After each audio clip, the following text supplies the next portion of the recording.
Taliwa sa pagwan-uwan, nagka-alerto ang mga health authorities sa posibleng pagsiaw na sa mga sakit. Sama sa kaso sa dengue, maong gihingusgan ang lakang batok nini. Ang detalye sa report ni Nico Serino.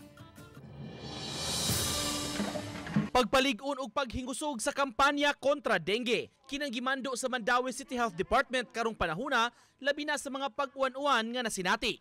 Usa niini, pagpa-reactivate pagbalik sa Barangay Dengue Brigade aron mangunay sa kampanya. Importante matud pa ang clean up nga himuon aron malimpyuhan ang mga posibleng itluganan sa lamok. Bisan kuno sa magamit sa balay nga mapondo ang tubig. Sa ato ang mga barangays, even wala pa mag-ulan, nagsugod na tao ka ng mga dengue awareness sessions, no? Sa ato ang mga community members.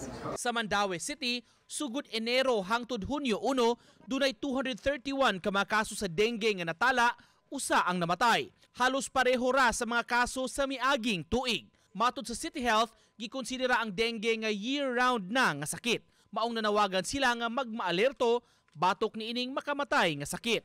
Although more common during rainy season, makita na lang siya every month.